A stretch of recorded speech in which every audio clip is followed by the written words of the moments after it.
But since tomorrow is virtual, what I decided to do, because I'm also going to be out on Monday, is I went ahead yesterday while I was here in my room by myself, went ahead and recorded the lesson for tomorrow.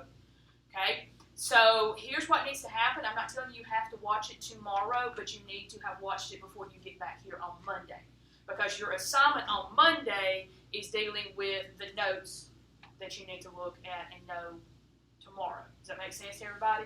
Okay, so it shouldn't take you long to do. Excuse me. Somebody's got some perfume on or something. Woo.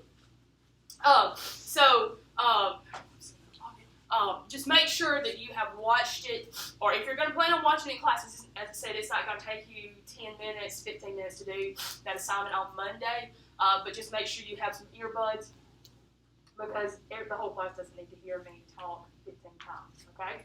All right, so let's start here today. So on, let's see, what day was it? It seems like so long ago. Monday, we kind of looked at the colonies and when they were first established, why they were established. Now let's look at them uniting for independence, okay? So, guys, at the very beginning, the colonies are going to be left alone. Okay, they're going to come in, they're going to establish the colonies. They're going to get the raw materials from them. But other than them getting the raw materials, those colonies are going to be left to do what they want to do. Like, they can create their own government. They can, make the laws, the rules, whatever they wanted themselves. And England really didn't have that big of control over them.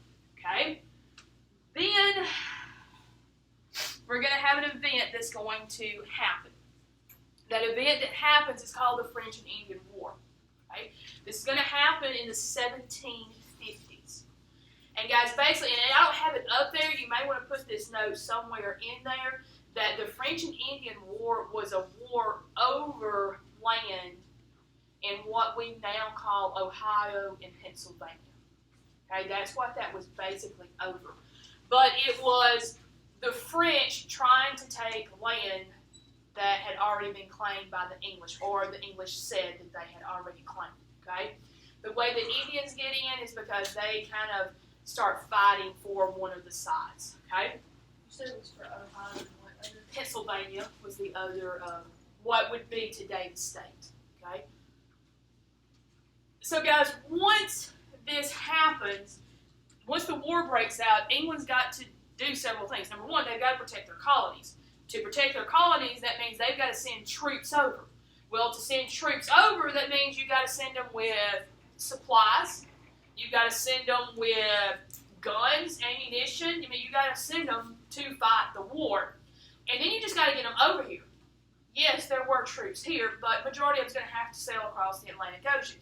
So it's going to take money. So when this war was over with, England is going to be in great need of money. And they didn't think that it was fair that the people in England should be the ones paying for the war, because the war didn't happen in England. The war happened where the colonies are at. So they thought that the colonies should pay for the war. Well, guys, if the government just comes to you and say, hey, we need money, will you give us some? How many people are going to voluntarily do that? Oh, no, probably not. I don't know of many people that would. And if they do, I'm really questioning their sanity in a way. Because, if you're just going to give the government your money, you're in trouble. So, We do it anyway. well, but we do it for what they're fixing to do. Okay? So, in 1765, England's going to issue its first tax on the colonies. Okay? Up until this time, those people that were living there, this is still in that top box, okay? They still, were living basically, not having any restrictions on the government. This Stamp Act is going to be the first first actual tax on the colonies, okay? And basically what the Stamp Act was every legal document had to have a stamp on it, okay? Now guys, when we think of a stamp, we think something goes on an envelope that you send through the mail, right? This time, that's not what a stamp was. What they would do is they would have a lighter where they would melt some wax, and then they would have a piece of steel that would actually have a stamp engraved on it, and they would just stamp it, okay? So any legal document, basically any printed papers, had to have the stamp on it, okay? So you're looking at newspapers. Newspapers are printed, so that had to have a stamp on it. You want to get married, what have you got to go do? You got to get a license, right? Stamp on it. I hate to say this, but when you die, what do they do? Stamp your body. Well, no, stamp your body, but there's a death certificate. That's a piece of paper. Have to have a stamp. You gotta pay to die. Now, you don't have to pay to die. You just got to pay to make it legal. Okay? So you're So- saying, And not only that, guys, but just think entertainment. If we're going to entertain ourselves today, we're going to go turn the TV on. We're going to play on our phones, right? No. Okay. I'm gonna slap Jared around. For Well- entertainment. Back then, in entertainment was you would sit around and you would read, God, they can say no. or you would play cards. Well, if you're reading a book, that's a printed material, right? Stamp. If you're playing cards, unless you made those cards yourself, it's going to be some printed material, so it's going to have a stamp on it. Now, guys, people are going to get around buying things that have a stamp on it. So you would have in the community maybe one person buying a newspaper and everybody sharing the newspaper. So they're not getting as much money, okay? So the colonists are going to kind of revolt, and they're just going to say, we're not going to buy any British goods. You know, if it comes from England, we're not going to. Now, if it comes from France or another country, yes, we will buy it. But if it's a British good, we're not going to buy it. Well, guys, that's going to lead to the Boston Tea Party. And y'all remember it from 5th grade, 6th grade, one of those two. You remember from 10th grade, where they pull up in the harbor with tea. I remember all good English people have tea every day. And then they feed They refuse to unload it because once you unload it, that's where you pay for the tax. So we know that we have some colonists who's going to dress up as Indians. They're going to go in. They're going to dump the tea into the harbor. Now, if you are an English person, this is going to make them furious because all that good tea is in the water, but more importantly, all the tax money is gone that they would have gotten for that tea. So then they're going to issue, now guys, these are not the only two. There's going to be other taxes they're going to put out. But they're going to issue the Coercive Act. Now that has another name in the colony. It's also called the Intolerable Act. So that's one and the same if you see those. And basically what that's going to do is that's basically going to close Boston and Boston Harbor. Nobody comes in, nobody goes out, nothing comes in, nothing goes out. So no goods come in, no supplies come in. But if you are someone in Boston that makes stuff that gets shipped out to another country or another part of the colonies, it's not going out, right? And what was going to happen was these acts were going to stay in place until a couple things happened. Number one, the people that did the Boston Tea Party had to admit that they did it. Number two, they were going to be put on trial for it. And it wasn't going to be a trial like we think where you're going to have a judge and lawyers and a jury. It was going to be a military trial where they were all going to be sent to Nova Scotia. They were going to be the one person, like the general, was going to be the judge, jury, and executioner. They were going to be tried for treason. So guess what the ruling would have been? Would have been guilty. Okay? So this is going to lead to other actions. Okay? All right, so real quick, down the bottom there and under that question, or under that when you've been taking notes, it says this began as a struggle over lands in western Pennsylvania and Ohio is that A, British and Indian War, B, Intolerable Acts, C, Northwest Ordinance, or D, the French and Indian War. It is D. Okay, so now we're going to the next part, guys. And if you'll notice, this box continues to the next page if you run out of room. Okay? So now let's go to where the colonies unite. Okay? Because before this time, guys, when you lived in the colony, you didn't think of yourself as an American. Okay? You thought of yourself as where you lived. If you lived in Virginia, you would think of yourself as a Virginian. If you lived in New York, you were a New Yorker. If you were from Carolina, you were a Carolinian. Okay? But once all these taxes start happening, they're going to start uniting together and thinking themselves as more than just where they're located from. Okay? You're going to have a man by the name of Benjamin Franklin. Is going to propose a plan called the Albany Plan of Union. And guys, what this was it was going to be a plan that was going to unite all 13 colonies together and form like a country. But within his plan,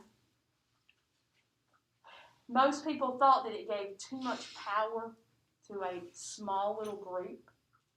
So this plan is going to be rejected. Okay? If this had happened, one Revolutionary War would have happened earlier, or two, it may not have actually happened. This could have solved everything. Okay? Now remember, you have these notes. So if you lose out on something, you can go in and get it. Okay, so I'll give you just a few seconds to finish this up.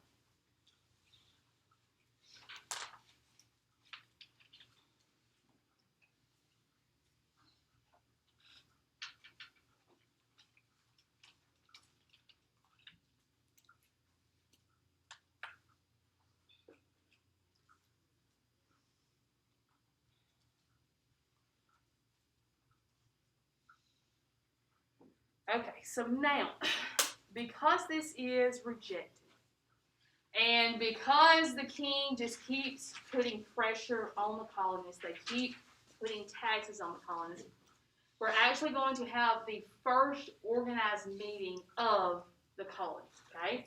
And that first organized meeting is going to be called the Stamp Act Congress, okay? And basically what that is for was to protest the king's actions. And the king's name is King George.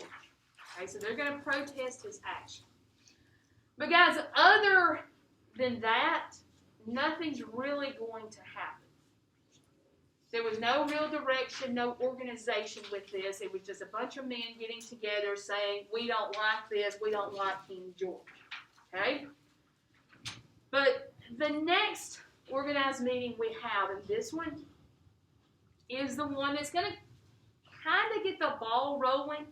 It's called the First Continental Congress. Okay? This is going to happen, do I have that date?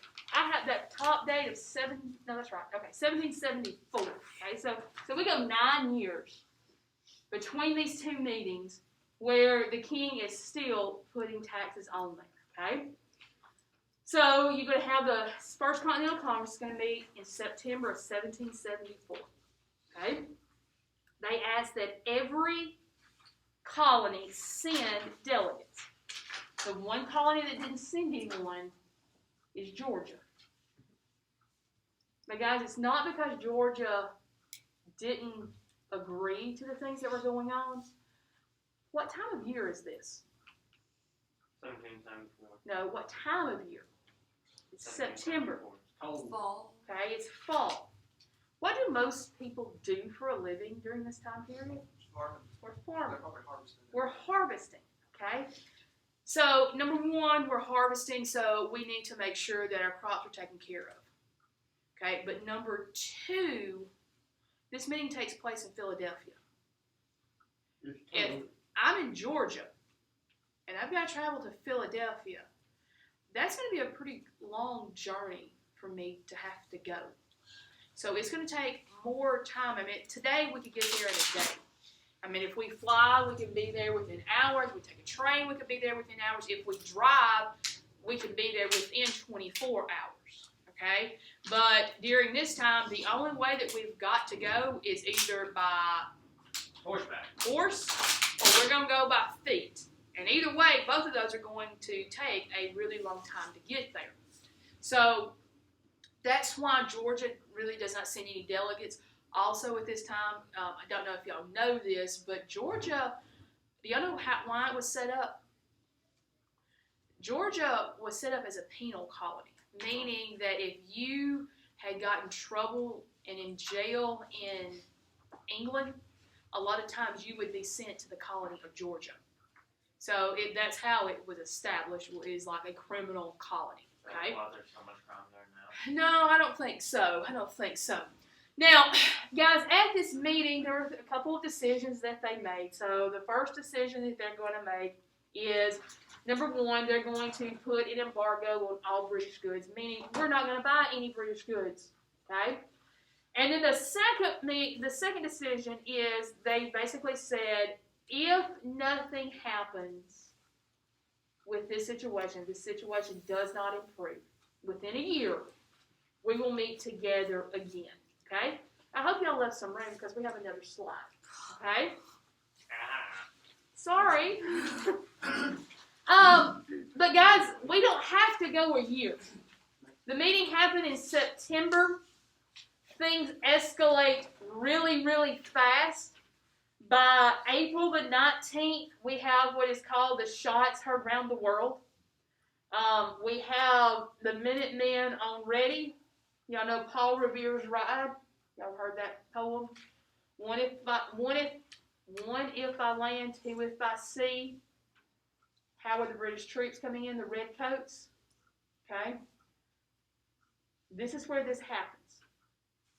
These are the first shots of the American Revolution. And I don't think I have it up here, but you need to know where the first shots occurred.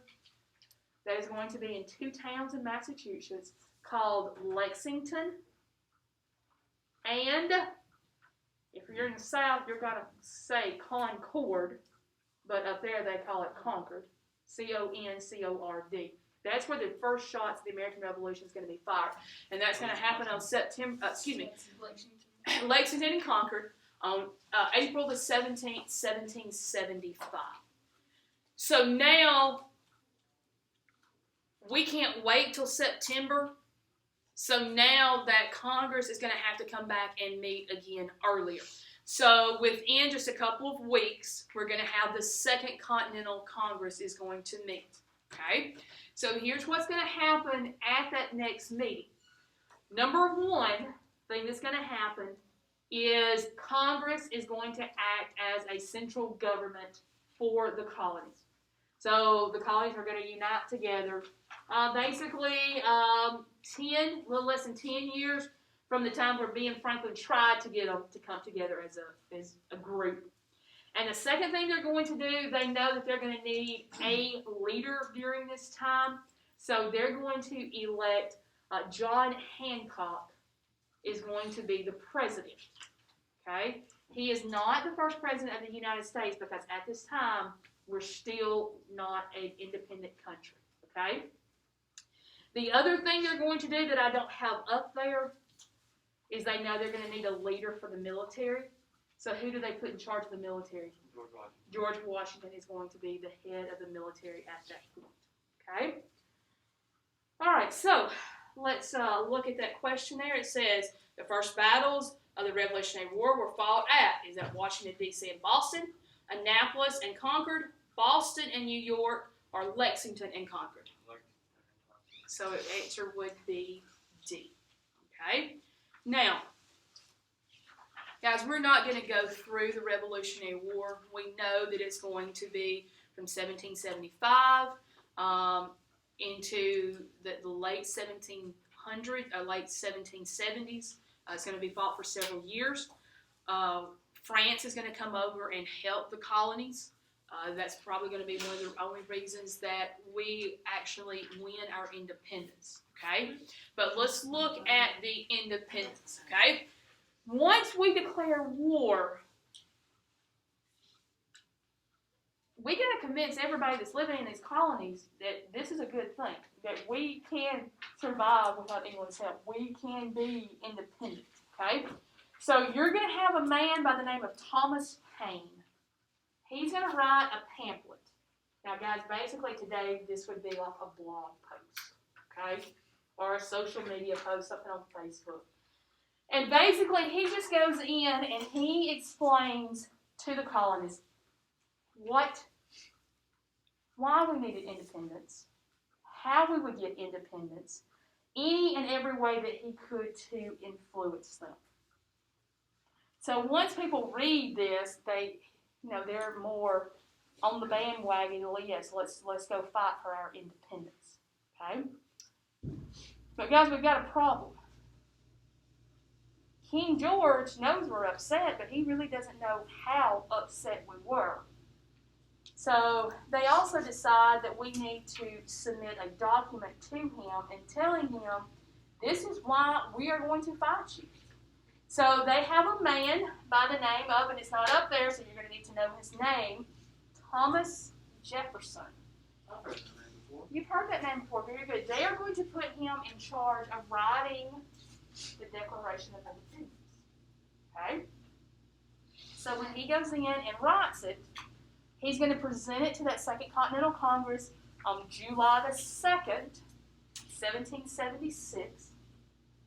They're going to give those men a couple of days. They're going to come back, and they're going to vote on it and approve it.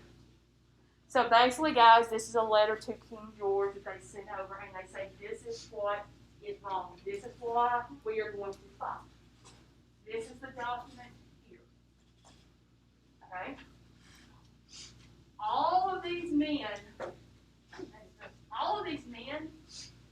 that put their name on that document, they just committed treason. Because they just went and declared war against their country, which was England at the time. Guys, we will get later on when we talk about treason, but at that time, treason was punishable by death.